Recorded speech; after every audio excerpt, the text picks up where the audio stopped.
क्षेत्रफळ या घटकावरील हे 3 प्रश्न या ठिकाणी दिलेले आहेत. ह्याच्यातला हमखास अशा प्रकारचे प्रश्न आपल्याला पेपरमध्ये असतातच. एक तर फरशा किती बसवाव्या लागतील किंवा फरशा बसवलेल्या आहेत आणि त्यांची मजुरी किती द्यावी लागेल असं असतं, किंवा क्षेत्रफळ एक विचारलेलं. असे 3 प्रश्न या ठिकाणी दिलेले आहेत.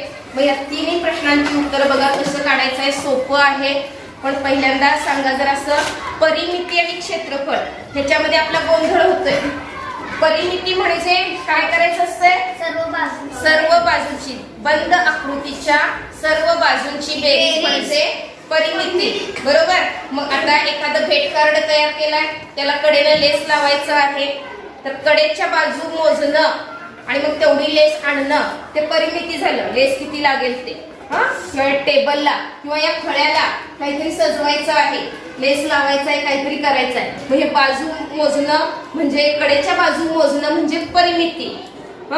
पण काय बघा, एखादी खोली आहे आणि खोलीच्या आतमधली जी बाजू आहे, आता हा वर्ग आहे, ह्या वर्गाचं पण बघा कडेच्या ज्या बाजू आहेत ते वर्गाचे काय झाली पूर्ण परिमिती. पण मधलं फरशा किती बसवावे लागते, खोलीच्या आतली जागा मोजणे, शेत आहे शेताच्या आतली जागा मोजणे, याला काय म्हणायचं? क्षेत्रफळ म्हणायचं. त्यासाठी क्षेत्रफळ काढायला लागते. म्हणजे आतली बाजू मोजणे म्हणजे क्षेत्रफळ आणि बाहेरच्या बाजू कडा मोजणे त्याला काय म्हणायचं? परिमिती. बागेभोवती 4 फेऱ्या मारल्या तर एकूण किती अंतर कापलं जाईल, अशा वेळेला काय असते? परिमिती काढायचं असते. आणि बागेच्या आतमधली जागा जर किती आहे हे काढायचं असेल तर काय काढायचं असतं? क्षेत्रफळ काढायचं असतं. मग ह्या दोन्हीमध्ये फरक काय लक्षात ठेवायचं? क्षेत्रफळाचं सूत्र आपल्याला माहिती आहे. चौरसाचं क्षेत्रफळ म्हणजे चौरसाचं क्षेत्रफळ बाजूचा वर्ग, आणि आयताचं क्षेत्रफळ लांबी गुणिले रुंदी. मग प्रश्न पहिल्यांदा आता काय करायचा? नीट वाचायचा. बघा, 20 मीटर बाजू असलेल्या चौरसा हॉलमध्ये 50 सेमी चौरसाकृती किती फरशा बसतील? किती फरशा? मग फरशा कुठं कडेनच फक्त घालतो का आपण? पूर्ण आतमध्ये. म्हणजेच काय काढायचं इथं? क्षेत्रफळ काढायचं आहे. आणि क्षेत्रफळ काढायचं आहे. हॉल कसा आहे रे? चौरसाकार. जर इथं चौरसाकार हा शब्द जर दिलेला नसेल तरी सुद्धा चौरसाचंच क्षेत्रफळ काढायचं हे आपल्याला कशावरून कळतंय? एकाच बाजूचं लांबी दिलेलं आहे, एकाच बाजूचं दिलेलं आहे. आणि ज्यावेळेला एकाच बाजूचं दिलेलं असते त्यावेळेला चौरसाचं क्षेत्रफळ काढायचं, कारण चौरसाची चारी बाजू काय असतात? समानच असतात. म्हणून एकाच बाजूचं दिलेलं असतंय. आता इथं आपल्याला किती फरशा बसतील असा प्रश्न आहे. तर पहिल्यांदा मग कसं काढायचं बघा, त्याचं एक सूत्र आहे. फरशांची संख्या बरोबर बघा काय कसं काढायचं, लक्ष इकडे द्या. फरशांची संख्या बरोबर हॉलचं म्हणजे दिलेली जेवढी जागा आहे की नाही त्या जागेचं क्षेत्रफळ, जागेचे क्षेत्रफळ म्हणजेच हॉल किंवा खोली किंवा जे असेल ते जागेचं क्षेत्रफळ भागिले काय करायचं असते? एका फरशीचं क्षेत्रफळ, एका फरशीचे क्षेत्रफळ. चित्र लक्षात आलं? फरशांची संख्या काढायची आपल्याला. मग अशा वेळेला काय करायचं? दिलेली जी जागा आहे, हॉल असेल वर्ग असेल जे काही असेल त्या वर्गाचं क्षेत्रफळ भागिले काय करायचं? एका फरशीचं दिलेलं असतंय. एका फरशी चौरसाकृती किती फरशा बघा, 50 सेंटीमीटरच्या चौरसाकृती किती फरशा, म्हणजे एका फरशीचं माप दिले 50 सेंटीमीटर आणि चौरसाकृती फरशी आहे म्हणजे त्याचं क्षेत्रफळ काढायचं. आणि आता काय लक्षात घ्यायचं? लक्ष द्या इकडं. ह्याच्यात पण एकक समान पाहिजे. काय समान पाहिजे? एकक. आता इथं बघा हॉलचं दिलेलं आहे, बाजू दिलेला आहे, कशामध्ये दिलेला आहे? एकक काय आहे? मीटर मध्ये दिलेला आहे. आणि फरशीचं काय दिलेलं आहे? कशामध्ये दिलेलं आहे? सेमी मध्ये. मग मीटर आणि सेमी असल्यावर क्रिया भागाकार गुणाकार बेरीज वजा काय करायला येत असतं? का नाही. दोन्हीचं पण एकातच रूपांतर करून घ्यायचं. मग मीटरचं सेंटीमीटर करायचं. मीटरचं काय 20,000. करायचं सेंटीमीटर. आता काय करायचं बघा, जागेचे क्षेत्रफळ काढायचं. जागा किती मीटर बाजूचं आहे 20 मीटर. या मीटरचं सेंटीमीटर काय राहायचं आहे 20 मीटरचं सेंटीमीटर किती येते 20,000. असं का 20,000 हा 2,000. 2,000.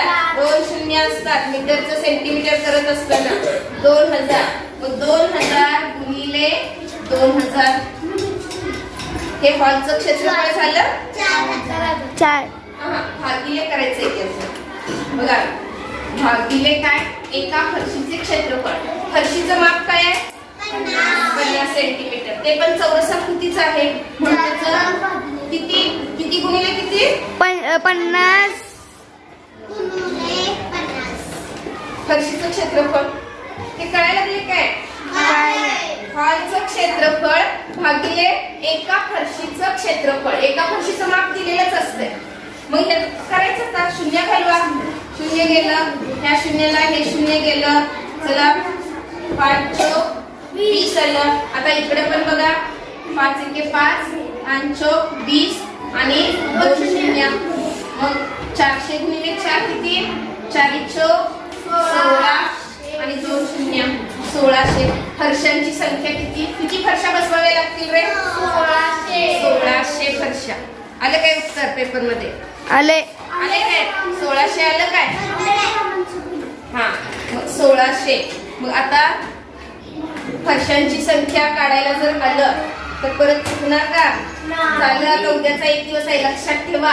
फरशा किती बसवायच्या असं विचारलं तर जे वर्ग असू दे हॉल असू दे जे असेल त्याचं क्षेत्रफळ भागिले एका फरशीचं क्षेत्रफळ.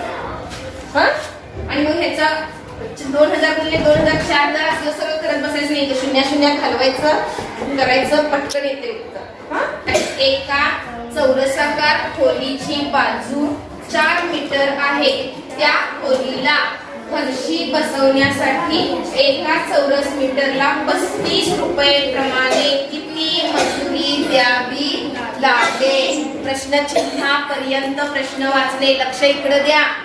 मग खोलीची बाजू 4 मीटर आहे. मग चौरसाकार आहे. चौरसाचं क्षेत्रफळ म्हणजे 4 गुणिले 4. मग 4 गुणिले 4 बाजूचा वर्ग म्हणजे किती 16. 16 चौरस मीटर आहे. मीटर ते क्षेत्रफळ आलं त्या खोलीचं. मग त्या खोलीला फरशी बसवण्यासाठी एका चौरस मीटरला 35 रुपये. तर प्रश्न तयार करायचं. एका चौरस मीटरला 35 रुपये तर 16 चौरस मीटरला किती म्हणजे काय रे एकावरून अनेकाची किंमत काढली म्हणजे काय गुणाकार. मग काय करायचं 16 गुणिले 35. 16 गुणिले 35 ह्याचं करायचं आहे. किती येते 16 पंचे 560 रुपये. मजुरी किती द्यावी लागणार 560 रुपये. हा ठीक आहे. हे गणित आपण परवा घेतलेलं. आता शेवटचा एक प्रश्न बघा जरा. एका आयताची लांबी 7 सेमी व परिमिती 22 सेमी. तर त्या आयताचं क्षेत्रफळ किती विचारले. आयताचं नुसती लांबी दिल्या आणि परिमिती आणि त्याच्यावर क्षेत्रफळ काढायचं आहे. मग आता काय करायचं बघा रे. काही विचार करायचा नाही. आयत काढायचा.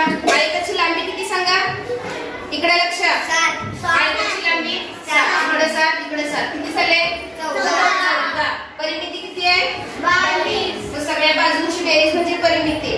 मग हे 14 झालं. 14 22 मधनं 8. 14 गेले 8 राहिले म्हणजे इकडची 4 इकडची 4 इकडची 4 इकडची 4. इकडे 4 इकडे 4 बरोबर. मग आता आलं मग तर त्या आयताचं मग क्षेत्रफळ किती 14. आयताचे क्षेत्रफळ म्हणजे लांबी गुणिले रुंदी. आयताचे क्षेत्रफळ लांबी गुणिले रुंदी. लांबी गुणिले रुंदी 7 चौक 28. 7 चौक 28. 28 काय 28 काय चौमी. चौ सेमी. हा चौ सेमी. सेंटीमीटर मध्ये आहे की नाही? मग सेमी. लक्षात आलं काय? तू काय करत होतास? तू किती म्हटलं? हे सगळ्याच गुणाकार केलास? हा, मग काय करत होतास? बाजूचा